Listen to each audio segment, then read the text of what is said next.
Well, so this year, as Mada told you, we want to go back to the hardcore tech theme, things that are difficult to understand. There are some things that tie together the sessions for this year. It's deep knowledge, it's things that are hard to grasp, it's technical topics, and they're very, very specialized.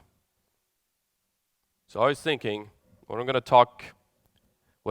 to talk about? Well, I could talk about something like that, or I could just do something completely different, because why not?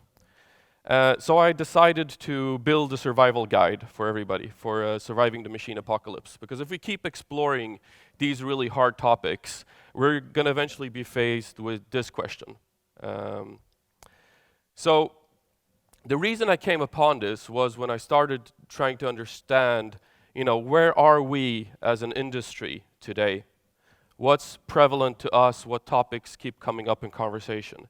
So I went where everybody else goes. The Gartner reports and all the charts and the hype cycles and technology radars.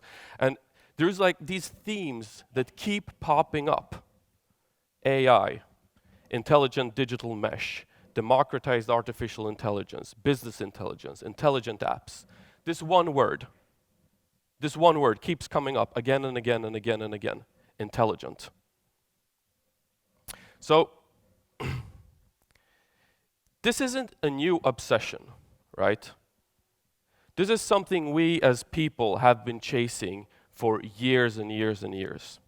There's writings going back to ancient Greece about people trying to manufacture intelligence, to build life. In the 16th century, there was clockmakers making small robotic animals already, with gears and things, right?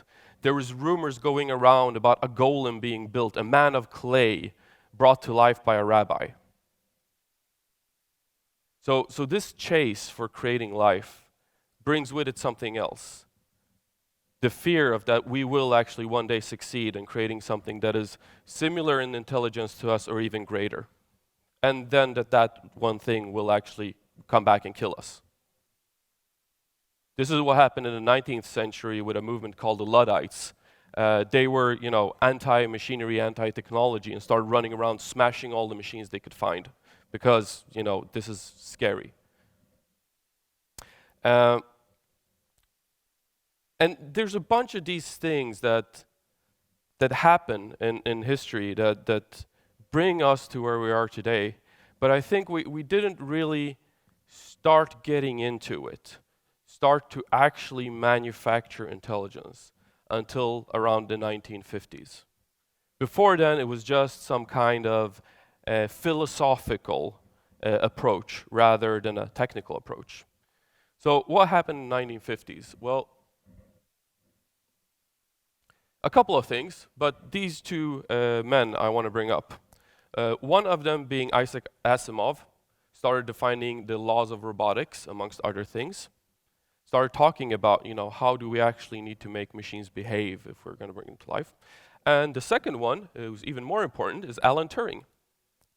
So Alan Turing did a lot of great things, but one of the things he did was define the Turing test, right?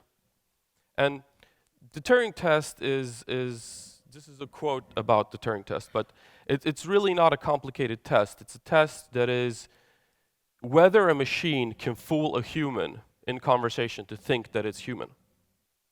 That's how Alan Turing defined intelligence.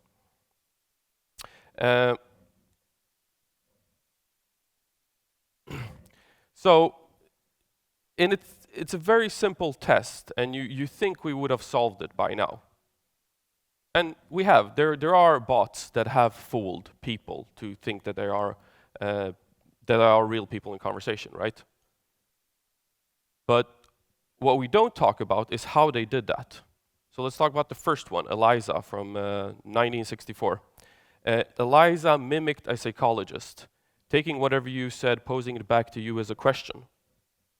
People were like, that's pretty smart, right? In 1972, they built Parry. Parry mimicked the behavior of a paranoid schizophrenic. So whenever you try to bring some new topic into the conversation, Perry would bring it back to his own little obsessions. So people will, yeah, okay, this is a person, but the paranoid schizophrenic. And then Eugene Guzman, a more recent one, I think from 2001. Eugene Guzman was modeled after a 13-year-old Ukrainian boy. So lack of knowledge, completely normal. Bad English, completely normal. Incorrect grammar, completely normal. So it fooled people to thinking it was intelligent. Mitsuku is the one that won the Leibniz Prize for the last couple of years, which is actually a quite good implementation. But if you go online and try Mitsuku, you're going to see it's still not quite there yet. While very impressive, we still have ways to go before we can have real conversations with machines. And this is one thing we do with artificial intelligence. Other things we do work much better. Suggestion algorithms. We have them in our Netflix, we have them on Amazon, we have them in Pandora, Spotify, suggesting what music you like, everything like that. Seems to work quite fine. Personal assistants such as Siri and Alexa, yeah, also okay, right? So there are things that the manufactured intelligence is doing quite well. What's common for these things that they're very narrow problem domains. Focus on one specific problem and solving that problem really, really well. And while we are focusing so much on building these manufactured intelligences for specific problem domains, we completely miss what's already in front of us, right? So I'm talking about the artificial intelligence, people. We completely missed out on ourselves. The thing we are trying to mimic, the thing we are trying to be, the thing we are trying to create something from, right? And what is it that makes us so fantastic, so unique, so hard to replicate, so glorious? Well, I don't know. I really don't, and it's not going to be answered today, I believe. But one thing I want to talk a little bit about is while the machines that we build are very narrow, what we are broad intelligence. We're generic intelligence designed for survival, right? So we have a completely different way of thinking. And this idea of generalist thinking, which is more flexible in thought, more adaptable and more creative, is still something I still think is reserved for us as humans. These are the skills that manufactured intelligence can't replicate, at least not just yet.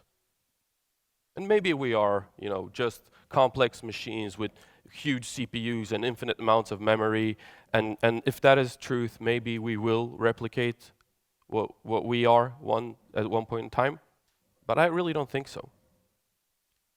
Because for me, this comes down to something called convergent and divergent thinking, right?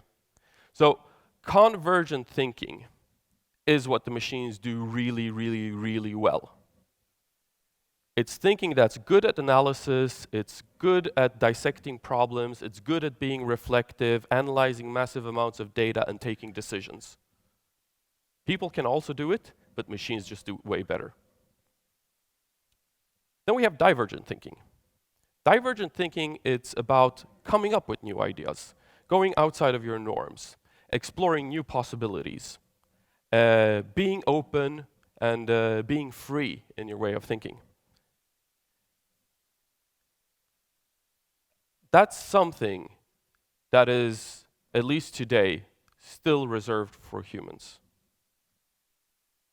So, but where does this convergent and divergent thinking come from? Because we as people, in all honesty, if we go out and talk, especially software developers, we are more geared toward convergent thinking. We are thinking more like machines and less like, people. So where does so where does this come from? Like, what happened? Like, is this a skill you can hone, or are you born with it, or have you genetically lost it? What's going on here? So they did tests on this, and they did tests way back. And it was a guy called George Land in 1968. He took a test for creativity that NASA devised for their engineers. So they wanted to hire creative engineers. And this test was so simple, so he could apply this to 5-year-olds. So he took a group of 1,600 5-year-olds and applied this test. So how many do you think scored at genius levels on divergent thinking? Any guess? Close. 98. So 98% of 5-year-olds scored at genius levels in divergent thinking, creative, free thinking. This is so interesting. So he took the same group of people and retested them 5 years later. So at 10 years old. At 10 years old, only 30% scored at genius levels. By now you see where this is going, right? At 15, the same group was down to 12. They took the same study among 2,600 adults, average age of 31 years old, 2%. So the thing is that the older we get,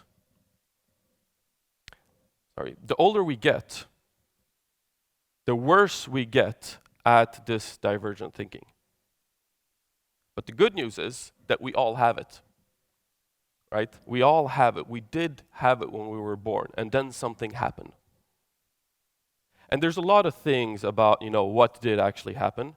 One of them is, of course, the school system, how that works, because we're trained to use divergent and convergent thinking at the same time, which does not work, because the brain eventually shuts down. Because divergent thinking, you go like, oh, this is the great idea, this is another great idea, this is a fantastic idea, and then convergent thinking says, nope, that won't work. That's a bad idea. They'd already proved it, we already tried that once, and your brain eventually gets tired of coming up with ideas. It goes, screw it, I'm out. I'm done. But something can actually be done about this, right? We can fix these things. I think, going out and seeing new things, experiencing new things, and being open to those experiences will actually expand the way you think. I talked about this at the first Leetspeak, actually, in my talk, Why You Should Talk to Strangers, where I brought in things that I discovered in other programming languages that I brought with me to my day-to-day job, even if I didn't actually professionally get to work with those programming languages. We need to be open to learning things that at the time don't make sense to us, but that we will make sense of later.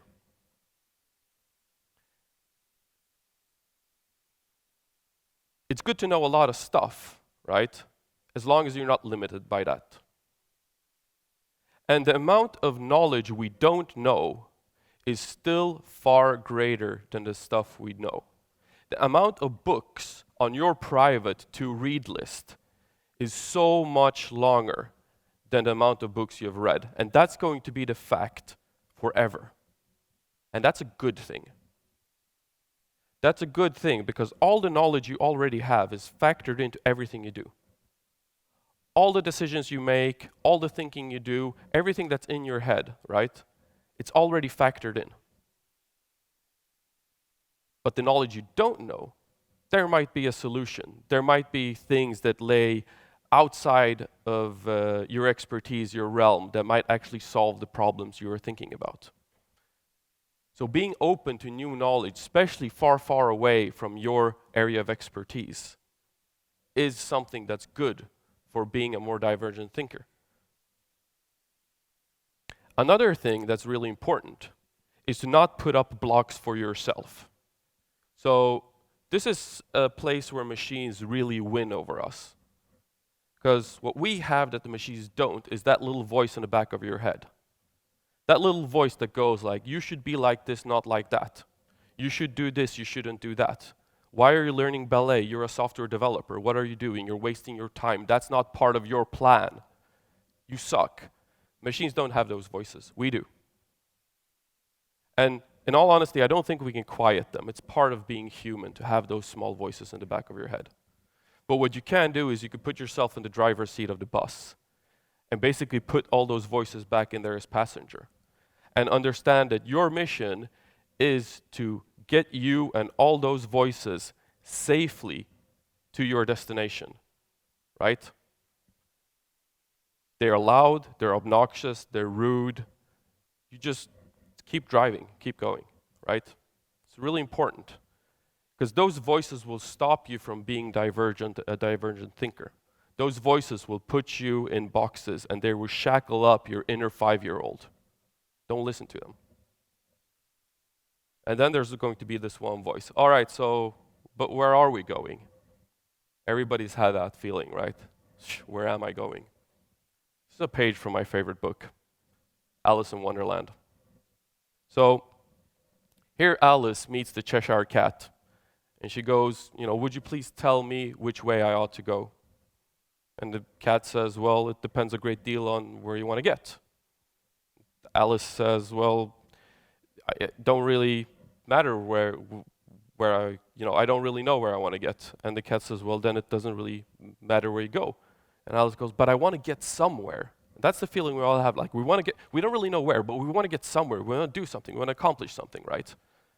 And the Cheshire Cat says, well, you will. Just keep walking, right?